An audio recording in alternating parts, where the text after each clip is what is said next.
Creative visualization is what we're talking about here. The imagery or the image that you have of anything in your life is really like mental behavior. It's like going out and practicing. If you go out and practice with a basketball, shooting free throws over and over again, that's physical practice. Imagery is mental practice. It's mental behavior. When you have an image that you can succeed at something, when you have an image that you can do it rather than that you can't do it, when you get into your car and you have an image that you're going to find a parking place rather than that there'll be no place to park, so you're not looking for no place to park, you will start acting on the image that you have, very much like you will start acting on the practice that you have when you're shooting baskets or when you're hitting a forehand or working on your soup or anything else that you're doing. Telling moment of my life occurred on the 30th of August, 1974, when I went to my father's grave after finding out he had been dead for 10 years. And I went there with a different intention on what I was going to do on his grave. I was so filled with rage and anger and hatred toward this man. But rather than do what I had gone there to do, some invisible, divine, organizing intelligence that moves the planets and grows your fingernails and beats your heart, that commander in the command center to which you are always connected, your I am presence, if you will, called me back to his grave after I cursed him for 2 hours on that Friday afternoon. And I stood there and I said, from this moment on, I send you love. Who am I? Who am I to judge you? You did what you knew how to do, given the conditions of your life. And when I left that gravesite, I was a completely changed man. Alcohol hasn't touched my lips since that day. I walked away from it. I got myself into the best shape of my life. I began running and relationships began to change. The right people, the right woman came into my life. My children began to appear.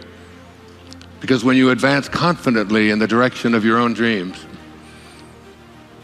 and endeavor to live the life which you have imagined, you will meet with a success unexpected in common hours. Everything about my life changed. My writing took on a whole different flavor. Before I was stuck. I checked into a motel room, the Spindrift Motel in A1A in Fort Lauderdale, Florida, and I wrote a book that today has over 100 million copies in print in 47 languages, called Your Erroneous Zones. It came because the rage was gone. Mark Twain once said that forgiveness is the fragrance that the violet sheds on the heel that has crushed it. That's divine love. My friend Byron Katie says that to believe that you need what you don't have is the definition of insanity. To believe that you need what you don't have, because you're already here, so you've already proven that you don't need it. So to go around believing that I can't be happy, fulfilled, whatever it is, unless I get this stuff that I don't already have, it's a complete and total illusion. It's a thought that isn't even true. There's no truth to it whatsoever. You don't need anything. And when you get that, the irony is you're no longer attached. Your total life is just about living those virtues. How can I serve? How can I be sincere? How can I be gentle? How can I be supportive? And thinking like that. And that's how I think now. And because of that, I'm in meaning. And being in meaning, the times that I was in ambition, is delivering more and more and more and more of what I wanted so much then. And now that I'm not attached to it, it's like I can be like the cat. I can just go about my business and just let it follow after me wherever I go. So what I say to people who really want to access the transition from ambition to meaning, if they really want to access it, is to get your thoughts off of yourself. I do it on the radio every Monday. I mean, it's like all my questions, you know, all the questions are about why can't I manifest this? Why can't I have that? This isn't working, and so on. And my response back to them all the time, over and over again, is take what it is that you would really like to attract into your life, whatever it is, whether it's wealth, a job, you know, money, a nice watch, a new car, whatever it is, and want it more for somebody else than you want it for yourself. Just want it more. Just think about that and think about how much joy it would give you to be able to put your attention on that. And just keep your thoughts on that.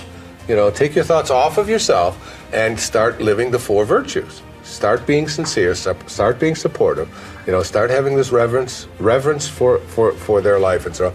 And just shift off of what's in it for me, you know, and how much am I going to get, and why isn't it here fast enough, and why is theirs shinier than mine, and you know, and so on. Off of that, and begin to project that and do that. I don't care whether you're a school teacher. I don't care if you're a dental hygienist or if you're a carpenter or you know whatever it is out there that you are doing. If you can take your attention, if you want the door to open, to meaning, then the only way that door is going to open is if you understand that you have to leave your attachment to this grossly world of the material things and what's in it for me and how much am I getting, and shift your energy, your thoughts onto how may I offer, how may I serve.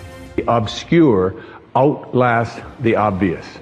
Try to become a little more obscure, a little less interfering, a little less notice me.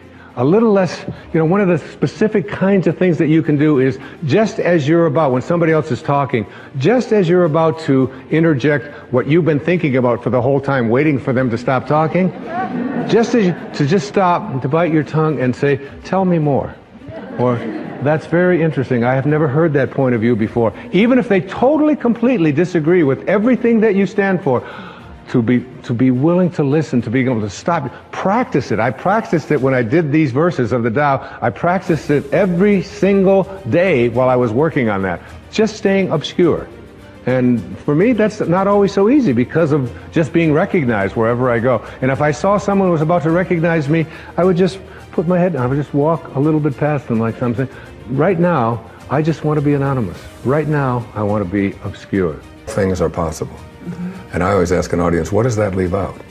You know, that all things are possible literally means all things are possible. So whatever it is you'd like to attract into your life, whatever you'd like to accomplish, whatever you'd like to do in your life, if you start from a spiritual place, a place of all things are possible, if I return, you know, and get to that place, and then I begin to visualize it, and I begin to use my imagination, because everything that we see around us, everything in this world was once imagined. Everything, you know, that camera that is there, the clothes that you're wearing, the chairs that we're sitting on, everything once had to be imagined. If you get that, I mean, Einstein's famous observation was that, you know, imagination is more important than knowledge. If you can learn how important your imagination is, and that's where your spirit is, in that place, and then once you go to that place, in what it is you'd like to attract into your life, you're coming from a spiritual place, absolutely nothing is impossible.